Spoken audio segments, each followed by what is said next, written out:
Sir నమస్తే అండి. State news Telugu Hyderabad నుంచి మాట్లాడుతున్నాం. కోట రవికుమార్. నమస్తే రవికుమార్ గారు. సార్ పల్లాకొండలో గారు జన విజయం ఎడిటరా? అవునండి సార్, ఒక చిన్న ఈ ఖమ్మం లోక్సభ స్థానం గురించి మీతో మాట్లాడదాం అనుకుంటున్నాం. చెప్పండి సార్. ఒక 2 నిమిషాలు పర్మిషన్ ఇస్తారు కదా? చెప్పండి సార్. ఈ ఖమ్మం లోక్సభ స్థానంలో ఎవరెవరికి మధ్యలో ఎక్కువ పోటీ ఉంటుందండి? ఖమ్మం లోక్సభ పరిధిలో అభ్యర్థిని ప్రకటించిన తర్వాత పోటీ ఎవరెవరి మధ్య ఉంటుందో స్పష్టంగా చెప్పొచ్చు అండి. అంటే కాంగ్రెస్ పార్టీ అభ్యర్థి ప్రకటించిన తర్వాత చెప్పొచ్చు. ఇప్పుడు ఖమ్మంలో 3 మంత్రులు ఉన్నారు. ఈ 3 మంత్రులు తమ వంతుగా ప్రయత్నం చేస్తున్నారు. ఈ 3 మంత్రులకు రాకపోతే రేపు బీజేపీకి సపోర్ట్ చేసే అవకాశం ఉందా ఎవరన్నా ఒక మంత్రి? ఇది చాలా కీలకమైన ప్రశ్న అండి. రాష్ట్ర వ్యాప్తంగా ఒక ఆశ్చర్యకరమైన పరిణామానికి, భవిష్యత్తులో ఆశ్చర్యకరమైన పరిణామం జరగడానికి మీరు అడిగిన ప్రశ్నకి లింక్ ఉంది. అయితే అది జరుగుతుందా జరగదా అనేది చెప్పాలి అంటే కాంగ్రెస్ అభ్యర్థి ఎవరు అన్నది తేలాలండి. అది కాంగ్రెస్ అభ్యర్థి ఎవరనేది తేలితే ఆ విషయం బయటపడుతుంది. ఒకవేళ కాంగ్రెస్ అభ్యర్థి ఈ 3కి కూడా ఇష్టం లేకపోతే, దాంట్లో 3లో ఎవరైనా ఒకళ్ళు బీజేపీకి సపోర్ట్ చేస్తే ఆ వ్యక్తి మనం బీజేపీకి జంప్ అయ్యే అవకాశం ఉందని ఊహించవచ్చా? ఈ రోజుల్లో ఏది అసాధ్యం కాదు రవికుమార్ గారు. సార్ ఆల్రెడీ మాజీ ముఖ్యమంత్రి కేసీఆర్ ఈ రోజు పత్రికల్లో చూసా నేను, అసలు లిల్లీపుట్ ముఖ్యమంత్రి బీజేపీలో పోతారు అని రేవంత్ రెడ్డిని ఎద్దేవా చేసుకుంటూ మాట్లాడుతున్నాడు. ఆల్రెడీ చీకటి ఒప్పందాలు జరుగుతున్నాయి. లోక్సభ ఎన్నికల సందర్భంగానే బీజేపీతో చీకటి ఒప్పందాలు జరుగుతున్నాయి తెలంగాణలో. ఇది నా అంచనా మాత్రమే. మీ ఊహాగానాలు, మీ రాజకీయ విశ్లేషణ ఇది. అంతే, నా అంచనా వరకు. అదే ఇప్పుడు 5 సీట్లలో బీజేపీ గెలుస్తుంది అని సర్వే చెప్తుందండి. ఏబీపీసీ ఓటర్ సర్వేనో ఏదో వచ్చింది కదా ఈ రోజు. సార్ ఇంకొక 3 సీట్లను కూడా గెలిచేందుకు బీఆర్ఎస్ బీజేపీ మధ్య చీకటి ఒప్పందం జరుగుతోంది అనే సమాచారం తెలుస్తుంది రవి గారు. సార్ చేవెళ్ళ కావచ్చు,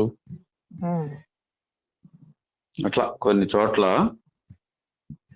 బలహీనమైన అభ్యర్థులను నిలబెట్టడం ద్వారా బీజేపీకి సహకరిస్తే, బీజేపీకి ఓటింగ్ ట్రాన్స్ఫర్ చేయగలిగితే బీజేపీ కొన్ని సీట్లు గెలుచుకోవటానికి ఈటల రాజేంద్ర గాని. అంటే ఇది ఖమ్మం కూడా ఇది ఒక ప్రయోగాత్మకమైనటువంటి విషయం అంటారా? ఖమ్మంతో కూడా లింక్. మీరు ఇందాక బీజేపీకి చేస్తారా అని అడిగారు కదా. అంటే వాస్తవంగా ఖమ్మంలో బీజేపీ ఓటింగ్ ఎంత ఉందండి? తిప్పి కొడితే ఒక బీజేపీకి ఖమ్మంలో డిపాజిట్ కూడా రాదు రవి గారు, రాదు. మరి ఈ పరిస్థితుల్లో మీరు అన్నట్లు ఈ 3 మంత్రుల్లో ఎవరో ఒకళ్ళు అసంతృప్తి వాదులు సపోర్ట్ చేయకపోతే 50,000 ఓట్లు దాటవు. అది మనం సెన్స్ చేస్తే ఆ అభ్యర్థి ఎవరో బీజేపీలోకి జంప్ అవుతాడని ఈజీగా ఇంటెలిజెన్స్ వర్గాలు ఈజీగా తెలుసుకుంటాయి. అంతే కదా?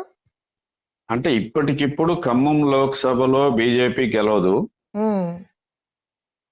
ఖమ్మం లోక్సభలో బీజేపీ గెలవదు, కానీ బీజేపీ రేపు అసెంబ్లీ ఈ లోక్సభ ఎన్నికల తర్వాత కేంద్రంలో మోడీయే అధికారంలోకి వచ్చే అవకాశం అయితే కనపడుతుంది కదా. అవును సార్. కార్పొరేట్ మీడియా ప్రచారం చేస్తున్నంత స్థాయిలో 350 పైన 400 వస్తాయి కూటమికి, ఎన్డీఏకి. అంత ఆ లెవెల్ సీట్లు రాకపోయినా అధికారంలోకి అయితే మోడీయే వస్తాడు అనే వాతావరణం అయితే ఉంది కదా. తప్పకుండా ఉంది అది. ఎందుకంటే బీజేపీ గెలుపు కంటే బీజేపీ ఫైటింగ్ స్పిరిట్ అలా ఉంది. ఆల్టర్నేటివ్ గా కాంగ్రెస్ వైపు నుంచి కానీ మోడీకి అసలు ఆల్టర్నేటివ్ ఎవరు అనే దాంట్లో స్పష్టమైన ఫిగర్ లేదు రవి గారు. అవునండి, ఆల్టర్నేటివ్ ఫిగర్ లేదు. ఓటర్లు ఏం చూస్తారంటే సిద్ధాంతాలు, హామీలు, ఇవి కాదు. గెలుపు, ఎవరు గెలుస్తారు, ఎవరై స్థిరమైన ప్రభుత్వాన్ని ఇస్తారు అనేది కూడా ఒక ఫ్యాక్టరీనండి, ఎలక్టరల్ ఫ్యాక్టరీ అది. అయితే ఇప్పుడు మన దేశం గురించి కాదు, ఖమ్మంలో డిపాజిట్ రాని బీజేపీ ఓట్లకి రేపు 50,000 ఓట్లు వస్తే ఎవరిని బాధ్యులు చేస్తారు అని మీ అంటే ఆ విశ్లేషణ. ఈ విషయానికి లింక్ ఏంటో చెప్తున్నా నేను. ఆ, అంటే మీరు రవి గారు ఇప్పుడు పవర్ పాలిటిక్స్ నడుస్తున్నాయి. కేసీఆర్ గారు ఏదో కామెంట్ చేశాడు చావేలలో అంటున్నారు. అదే చెప్తున్నానండి. ఇప్పుడు ఉమ్, పవర్ పాలిటిక్స్ నడుస్తున్నాయి, ఉమ్, మనీ పాలిటిక్స్ నడుస్తున్నాయి. పక్క అవునంటారా కాదంటారా? పక్క పక్క దాంట్లో ఇక సామాన్యం. కేంద్రంలో మోడీ మళ్ళీ అధికారంలోకి వస్తే దేశంలో విపరీతమైన మార్పులు రాజకీయంగా కూడా జరగబోతున్నాయి అనేటటువంటి ఊహాగానాలు జరుగుతున్నాయి. ఓకే మళ్ళీ మోడీ అధికారంలోకి వస్తే నిజంగానే చాలా మార్పులు జరిగే అవకాశాలు ఉన్నాయి. సార్. అందులో భాగంగా తెలంగాణలో అధికార మార్పిడి కోసం ప్రయత్నాలు కూడా చాప కింద నీరులా జరుగుతున్నాయి. 100%. ఇప్పుడు ఈ కోణంలోంచి చూస్తే ఖమ్మానికి లింకు మీకు అర్థం అవుతుంది. Yes yes yes. ఇప్పుడు ఖమ్మం లోక్సభలో జల వెంకట్రావు గారిని నిలబెట్టుంటే ఎన్ని ఓట్లు వచ్చాయి? తాండ్ర వినోదరావు అనే అభ్యర్థి ఎవరు? ఈయనకి ఎన్ని ఓట్లు వస్తాయి మీరు చెప్పండి. అదేనండి, వెంకట్రావు గారికి అది ఒక చరిత్ర ఉంది, ఒక కుటుంబ చరిత్ర ఉంది. ఆయనకి సుపరిచితుడు, వాళ్ళ కుటుంబం అంతా సుపరిచితమైన కుటుంబం ఉభయ జిల్లాలకి. వెంకట్రావు గారు. అవును. ఆయనకి ఎందుకు టికెట్ రాలేదు?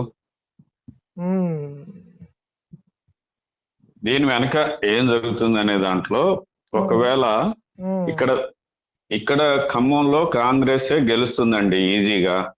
సార్ సార్ సార్ డైరెక్ట్ గా ఉన్న లెక్కల ప్రకారం చూస్తే దాదాపు 3 లక్షల చిల్లర మెజార్టీతో గెలుస్తుంది. అసలు ఓట్లు ఏంటండి? ఇప్పుడు అసెంబ్లీ లెక్కల ప్రకారం 2,70,000 పైచీలకు మెజార్టీ ఉంది. 7 అసెంబ్లీ స్థానాలు ఉన్నాయి కదా ఖమ్మం లోక్సభ పరిధిలో. ఖమ్మం జిల్లాలో ఉన్న 5, కొత్తగూడెంలో ఉన్న 2. ఈ 7 అసెంబ్లీ స్థానాల్లో గత అసెంబ్లీ ఎన్నికల్లో కాంగ్రెస్ కి వచ్చిన మెజార్టీ చూస్తే 2,70,000 చిల్లర 2,80,000 దాకా ఉంది. మారిన నేపథ్యంలో ఇప్పుడు వాతావరణం మారింది కాబట్టి ఇంకా బాగా మెజార్టీ వస్తుంది, కావాలి. బీఆర్ఎస్ బలహీన పడింది ఖమ్మం జిల్లాలో, బీజేపీ ప్రభావం లేదు. వామపక్షాలు ఎటాగు బీజేపీని యాంటీగా ఉంటాయి కాబట్టి బీఆర్ఎస్ వైపు కూడా పోవు కాబట్టి వామపక్ష అభిమానులు కూడా టర్న్ అవుతారు, కాంగ్రెస్ కే చేస్తారు. సరే, అట్లా చూసుకున్నప్పుడు కాంగ్రెస్ భారీ మెజార్టీతో గెలుస్తుంది. కాబట్టి ఇక్కడ ఏంటంటే ఈ సీట్ గెలిచేది కాబట్టి ఈ సీట్ మీద కన్నేశారు 3 మంత్రులు తమ బంధువులకే తెప్పించుకోవాలని. అది అయితే ఇక్కడ పొంగులేటి శ్రీనివాసరెడ్డి గారు కాంగ్రెస్ పార్టీలో చేరేటప్పుడే తన సోదరుడికి టికెట్ హామీ పొంది ఉన్నారు అని తెలుస్తోంది.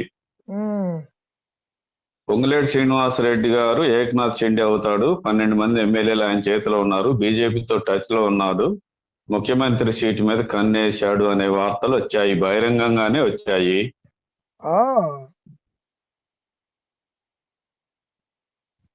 దాన్ని ఆయన ఖండించాడు. తాను చాలా జూనియర్ ని, అటువంటి ఆశలు పెట్టుకుంటే చాలా తప్పు, అవన్నీ బీఆర్ఎస్ సృష్టి అని చెప్పాడు. అది బీఆర్ఎస్ సృష్టి అనే దానికంటే కాంగ్రెస్ లో శ్రీనివాస్ రెడ్డి ప్రత్యర్థుల సృష్టి అని ఎందుకు అనుకోకూడదు? 100% అనుకోవచ్చు. ఎందుకంటే వచ్చిన జూనియరు, అక్కడేమో ఒక్కొక్కడు తురుంకాన్లు ఉన్నారంతా కదా. కానీ కాంగ్రెస్ గెలుపులో రేవంత్ రెడ్డి కృషి ఎంత ఉందో, ఆర్థిక పరమైన సహకారం అందించడంలో పొంగులేటి శ్రీనివాసరెడ్డి సహకారం కూడా గణనీయమైందే. బెంగళూరులో కూడా టచెస్ బాగానే ఉన్నాయి. సరే, ఆయనకి ఎక్కడైనా ఆర్థికపరమైన వ్యక్తులకి టచెస్ ఎక్కడైనా ఉంటాయి, ఏ పార్టీలోనైనా. నేను అనేది రాజకీయ టచెస్. అక్కడ శశికుమార్, డికే శివకుమార్, ఆయనకు కూడా కొంచెం స్టేట్మెంట్లు వచ్చినాయి, ఆయన కూడా బీజేపీతో టచ్లు ఉన్నట్లు. అవును, డికే శివకుమార్. మొత్తం మీద కాంగ్రెస్ లో ఇటువంటి వ్యక్తులు ఎవరైతే ఉన్నారో, కాస్త పదవి, డబ్బులు, మనం వీళ్ళని రేపు ఈడీ కావచ్చు, సిబిఐ కావచ్చు, రకరకాల రాజ్యాంగ వ్యవస్థలను ఉపయోగించే కదా బీజేపీ ట్యాంపరింగ్ చేస్తుంది కదా. సార్ సార్ సార్ సార్ అంటే ఇవన్నీ జరగవు అని చెప్పడానికి లేదు, జరుగుతాయి అని చెప్పడానికి కూడా వీల్లేదండి. ఏది ఆ సీట్లు బలాలు బలాబలాలను బట్టి వీళ్ళు జంపింగులు చేస్తుంటారు. అవును. మనం ఒక ఊహాగానం చేసేటప్పుడు జరుగుతున్న పరిణామాలని అంచనా వేయటానికి మాత్రం ఇవి ఉపయోగపడతాయి. అదే సార్, అదే సార్. అంటే ఇప్పుడు బీజేపీ ఏం చేస్తుంది, ఇప్పటికిప్పుడు ఖమ్మం లోక్సభ గెలవదని తెలుసు. పొంగులేటి శ్రీనివాసరెడ్డి గారికి టికెట్ ఇవ్వలేదు అనుకోండి కాంగ్రెస్ పార్టీ, పొంగులేటి శ్రీనివాసరెడ్డి గారు ఆల్రెడీ వార్నింగ్ ఇచ్చారు. రాయల నాగేశ్వరరావు గారికి అభ్యర్థిత్వం ఖరారైంది. నాకు ఇచ్చిన హామీ ఏమైందని ఆయన వార్నింగ్ ఇచ్చిన తర్వాతనే అది ప్రకటించకుండా ఆపారు. సార్ సార్ మరి ఏం చేయాలి ఇప్పుడు కాంగ్రెస్? శ్రీనివాసరెడ్డి గట్టోడే. అట్లని రాయల నాగేశ్వరరావు గారికి పాలేరు కూడా ఇవ్వలేదు. అసలు రాయల నాగేశ్వరరావు గారు ఒరిజినల్ కాంగ్రెస్ వాది. ఇప్పుడున్న ముగ్గురులో కూడా ముగ్గురు మంత్రుల కంటే కూడా రాయల నాగేశ్వరరావు గారు కాంగ్రెస్ కోసం కష్టపడి పనిచేశాడు, ఆర్థికంగా పోగొట్టుకున్నాడు, మంచి వ్యక్తిగా పేరుంది. ఖమ్మం లోక్సభలో కమ్మ సామాజిక వర్గానికే ఇవ్వాలి అనే ఒక సామాజిక యాంగిల్ కూడా ఉంది కదా. ఆ నేపథ్యంలో రాయల నాగేశ్వరరావు గారు సూటబుల్ అభ్యర్థి ఎవరు కాదనరు. కానీ రాయల నాగేశ్వరరావు గారు ముగ్గురు మంత్రులతో కూడా బాగానే ఉంటున్నారు ఈ మధ్య కాలంలో.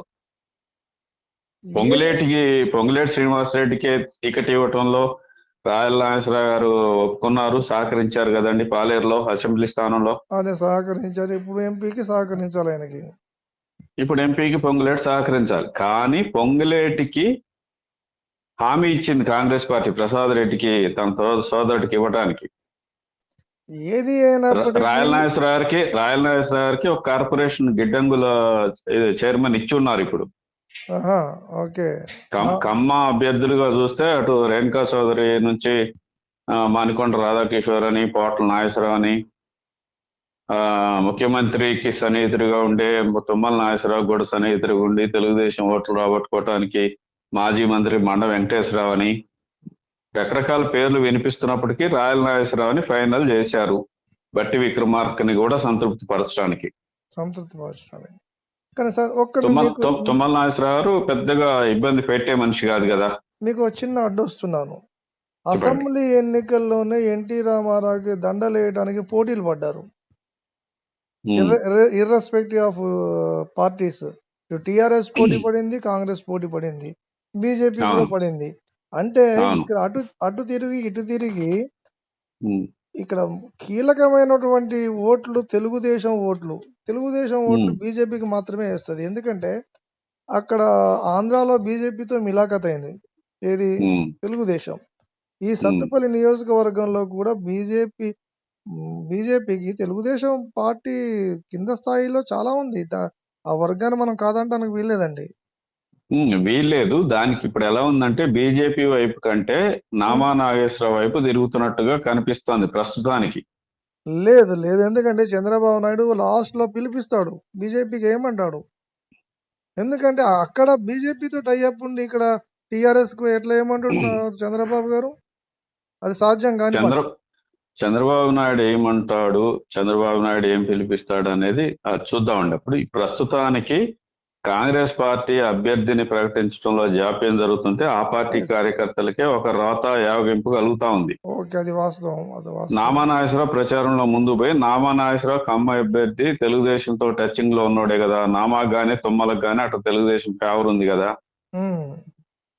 ఇప్పుడు తుమ్మల క్యాండిడేట్ కాదు కదా, తుమ్మల యుగంధర్ క్యాండిడేట్ కాదు, తుమ్మల కాదు కదా, నామా నాగేశ్వరరావు అభ్యర్థిగా ఉన్నాడు కదా. ఆయన పోయి కలుస్తున్నాడు తెలుగుదేశం ఓటర్లని, మదర్లో డాక్టర్ రామనాథన్ కావచ్చు ఇతరత్ర కలుస్తుంటే వాళ్ళు ఫైనల్ డెసిషన్ చంద్రబాబుదే అవుతుందండి. సరే అది పక్కన పెడదాం. తెలుగుదేశం ఓట్లు ఇప్పుడు మనం మాట్లాడే సబ్జెక్ట్ కి అది వంకర వస్తుంది. మీరు ఇటు నుంచి అటు వెళ్ళారు. బీజేపీ పాత్ర ఏంటి అనేది మనం మాట్లాడుతున్నాం. బీజేపీకి లింక్ ఉంది. బీజేపీ ఎవరెవరితో ఇప్పుడు కేసీఆర్ ఆరోపిస్తున్నట్టు రేవంత్ రెడ్డి బీజేపీలో పోతాడా, ఉమ్, అసలు బీఆర్ఎస్ కూతుర్ని కాపాడుకోవటానికి కేసీఆర్ బీజేపీతో కొమ్మక్కయ్యాడా అనేది చూద్దాం. ఉమ్, ఉమ్, ఉమ్. దానికి ఖమ్మంకి ఏంటో లింక్ చూద్దాం. అదే అదే అదే అదే. ఇప్పుడు కేసీఆర్ చేవెళ్లలో కావచ్చు, ఆ, మల్కాజ్గిరిలో కావచ్చు, మరికొన్ని చోట్ల డమ్మీ అభ్యర్థులను నిలబెట్టి ఉమ్. ఇప్పుడు చేవెళ్లలో ముదిరాజు సామాజిక వర్గానికి చెందిన కాసాని జ్ఞానేశ్వర్ జ్ఞానేశ్వర్ నిలబెట్టాడు. జ్ఞానేశ్వర్ గారు అల్లాటప్ప మనిషి కాదు ఆయన, గట్టి ఉమ్, క్యాండిడేట్. గట్టి క్యాండిడేటేనా? చాలా గట్టి క్యాండిడేట్ జ్ఞానేశ్వర్ గారు భలే వాళ్ళండి. ఆయన టీడీపీ రాష్ట్ర అధ్యక్షుడు చేశాడు ఆయన. చేశాడు. ఉమ్, చేవెళ్లలో అక్కడ ఎవరున్నారు బీజేపీ తరఫున? కొండా విశ్వేశ్వరరెడ్డి ఉన్నాడు. అదే అదే అదే కాసాని జ్ఞానేశ్వరం మొన్న ఈ మధ్య పోయాడు. అదేలేండి అదే. ఇట్లా వస్తున్న ఆరోపణలు ఇప్పుడు మనం మీరు మీరు సరే వస్తున్న ఆరోపణల రీత్యా కేసీఆర్ బీజేపీతో కుమ్మక్కు అవుతున్నాడా ఉమ్, అంటే కూతురు కోసం ఇప్పుడున్న పరిస్థితుల్లో పార్టీని బీఆర్ఎస్ నే టీఆర్ఎస్ గా మారుస్తున్నానని, రేవంత్ రెడ్డితో తట్టుకోవాలంటే బీజేపీ సహకారం అవసరమని, కూతుర్ని కేసులోంచి తప్పించుకోవాలన్నా బీజేపీ సహకారం అవసరమని రేవంత్ రెడ్డి ఈ ఆరోపణలు చేస్తా ఉన్నాడు. అదేలేండి. ఛాన్స్ అయితే ఉందంటారా లేదంటారా? అది ఎంపీ ఎలక్షన్స్ అయిపోయిన తర్వాత కేసీఆర్ యొక్క పూర్తి వ్యూహం బయటపడుతుందండి. అదేనండి. ఇప్పుడు అది నా ఇప్పుడు ఎంపీ వ్యక్తిగత అభిప్రాయం. ఇప్పుడు ఎంపీ ఎన్నికల్లో పరోక్ష సహకారం చేసి ఆ, బీజేపీ అభ్యర్థుల గెలుపుకి ఉపయోగపడ్డారనుకోండి, మనకు అర్థమైపోయింది కదా రిజల్ట్. ఈజీగా. అందుకని బీజేపీకి ఒక 5 సీట్లు వస్తాయి అంటున్నారు. అదనం వస్తే బీఆర్ఎస్ అసలు సహకరించినట్లే. నా ఉద్దేశం ఏంటంటే బీజేపీ టీఆర్ఎస్ మిలాఖత్ అయిందని చెప్పి కాంగ్రెస్ చాలా ప్రోపగండా చేస్తున్న తరుణంలో ఈ ఎన్నికల సమయం వరకు కవిత గారిని అక్కడే ఉంచి ఎన్నికలైన తర్వాత విడుదల చేయొచ్చు అనేది నా ఉద్దేశం. అదే అదే ఇక్కడ అది జరగవచ్చు అంటున్నా నేను కూడా. ఇలాగే జరిగిద్ది అని మన ఇద్దరం ఏం చెప్పలేము. అదే అదే ఒక్కొక్క పాయింట్ ని మీరు అడ్డు తగలకుండా ఉంటే మనం విశ్లేషిద్దాం. అదే అదే చెప్పండి చెప్పండి. అడ్డు కేసీఆర్ సహకారంతో బీజేపీకి లోక్సభ సీట్లు పెరగవచ్చు. ఓకే, జరగచ్చు కదా. ఆ, జరిగితే కాంగ్రెస్ బలహీనపడే అవకాశం ఉంది. ఓకే. అంటే ఒకవైపు ఇక్కడ తెలంగాణలో కేసీఆర్ తన ఇబ్బందుల నుంచి బయటపడతాడు, ఉమ్, బీజేపీ పుంజుకుంటది. ఉమ్, బీజేపీ పుంజుకున్న తర్వాత బీజేపీ నెక్స్ట్ స్టెప్ కాంగ్రెస్ లో వీక్ పాయింట్స్ ఏమేమి ఉన్నాయి, next after parliament election Congress ప్రభుత్వాన్ని కోల్చడానికి ఏ అవకాశాలు ఉన్నాయో చూస్తాడు బీజేపీ. 100%. అది కేసీఆర్ కి ఏమి ఇష్టం లేని పని కాదు కదా. చాలా ఇష్టమైన పని. ఇప్పుడు అర్థమైంది మీకు. సంతోషం కూడా ఉంది. సంతోషం లేదు. ఇప్పుడు నేను అనుకుంటున్నా రవి గారు, నేను అనుకుంటున్నా తప్ప ఇలాగే జరుగుతుంది అని నేను చెప్పట్లే. మీరు చెప్తా ఉంటే నేను నవ్వుతున్నాను. సరే, అట్లా కాంగ్రెస్ మీద అప్పుడు బీజేపీ మోడీ మళ్ళీ అధికారంలోకి వస్తే ఈడీ కావచ్చు, ఐటీ దాడులు కావచ్చు, సిబిఐ కావచ్చు, వీటికి ఏదైనా ఉపయోగిస్తుందండి. అవును అవును. ఒకవేళ ఇవేవి కాకపోతే నిన్న ముఖ్యమంత్రిని చేస్తానని ఒకవేళ పొంగిలేటి శ్రీనివాసరెడ్డికి ఎరేసారు అనుకుందాం. ఖతం కార్యక్రమం. 12 మంది ఎమ్మెల్యేలు ఉన్నారు అంటున్నారు కదా ఇప్పుడు. మిగతా వాళ్ళని చీల్చలేరా బీజేపీ వాళ్ళు? ఎవరు గెలిచినా మన ఖమ్మం జిల్లా ముఖ్యమంత్రి అయితే మనకు సంతోషమే. నేను ఖమ్మం జిల్లా వాళ్ళు ముఖ్యమంత్రి అవుతారు అంటల్లా. నేను అటేం అంటలేదు. బీజేపీ ఏం చేస్తుంది అంటే కాంగ్రెస్ లో కూడా చీలికకి ప్రయత్నం చేస్తది. ఇక రాజకీయం తప్పదు.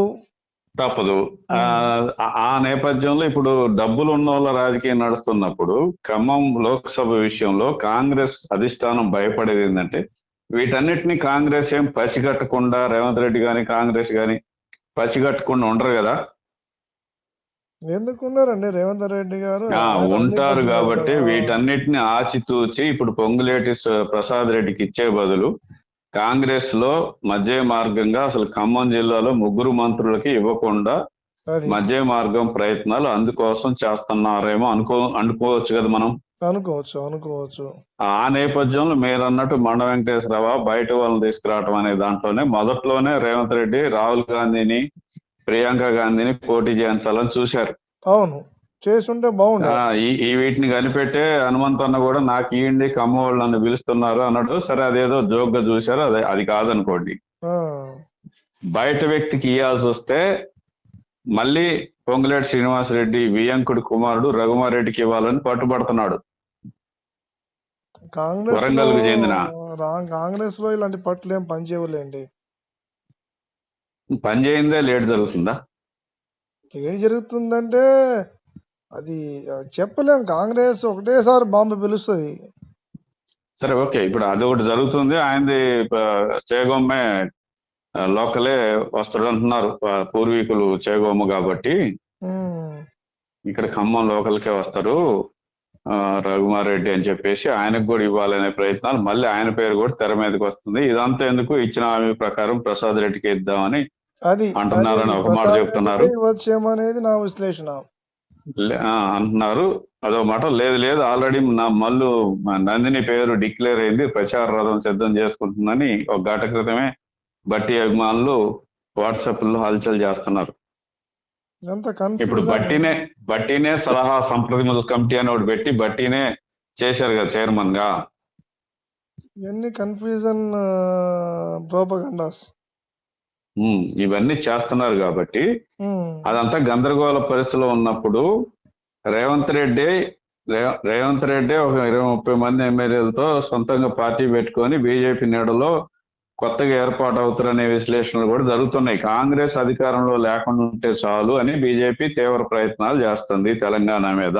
ఆ ప్రమాదం అయితే పొంచి ఉంది. కరెక్టే అండి, కరెక్టే. ఇవి కాంగ్రెస్ గవర్నమెంట్, ఇప్పుడు వీళ్ళందరూ రేవంత్ రెడ్డి ముఖ్యమంత్రి ఉండడు, కాంగ్రెస్ గవర్నమెంట్ ఉండదు, ఇవన్నీ చెప్పే అంత తేలిగ్గా కూడా తీసేయటానికి ఏం వీల్లేదు. జనం కూడా రేవంత్ రెడ్డి వ్యక్తిగత అభిమానం బాగుంది కాబట్టి రేవంత్ రెడ్డి కాంగ్రెస్ లో ఉండి చికాకులు పడే బదులు బీజేపీ అండతో ప్రాంతీయ పార్టీ పెట్టుకోడు అంటానికి కూడా ఏం లేదు. కాంగ్రెస్ పార్టీ రావడానికి కేవలం రేవంత్ రెడ్డి అనే ఒక టాక్ చాలా ఉంది. కాంగ్రెస్ ఓటింగ్, కాంగ్రెస్ కి ప్రతి గ్రామంలో ఓటింగ్ ఉంది. జవసత్వాలు తీసుకురావడానికి రేవంత్ రెడ్డి కృషి ఉంది. పొంగులేటి శ్రీనివాసరెడ్డి లాంటి వాళ్ళ డబ్బు సహకారం ఉంది. ఇవన్నీ ఉన్నాయి కాబట్టి బీజేపీ ఎక్కడెక్కడ లింకులు ఉన్నాయి, ఇప్పుడు ఎందుకు వాడాలని చెప్పేసి ఒక్కొక్క లింక్ ని ఎట్లా తగ్గొట్టాలనే తీవ్రమైన ఎజెండా తోటి బీజేపీ పొంచి కూర్చొని ఉంది. కాంగ్రెస్ కాకుండా రేవంత్ రెడ్డి కాకుండా చూడాలని పొంచి కూర్చొని కేసీఆర్ కూడా ఉన్నాడు. కాబట్టి ఏం జరిగినా తెలంగాణలో ఆశ్చర్యం లేదు. కాంగ్రెస్ గవర్నమెంటే ఉంటుంది అని చెప్పడానికి ఏం లేదు. అంటే రేవంత్ రెడ్డి ముఖ్యమంత్రి దిగేదాకా మా కేసీఆర్ గారు అసెంబ్లీలో అడుగు పెట్టడా? ఆయన అడగండి, అది పెట్టేటట్లేడుగా.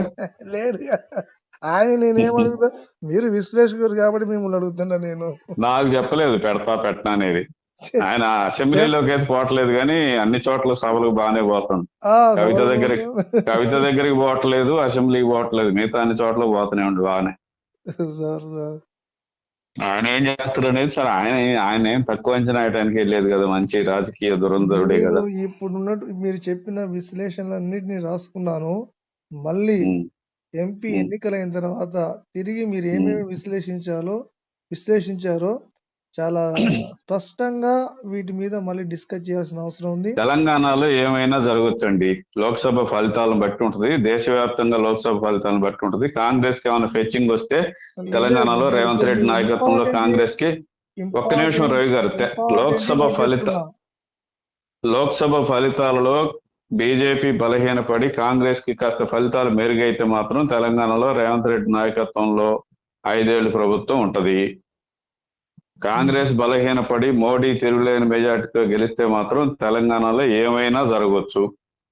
ఓకే ఓకే ఓకే, ఇది ఇంపార్టెంట్. ఓకే, దీని మీద మళ్ళీ తిరిగి మిమ్మల్ని ఎన్నికల ఫలితాల తర్వాత అడుగుతాను ఈ విషయాన్ని. ఓకే రవి గారు, అంటే మీ ఉద్దేశం ఏంటి?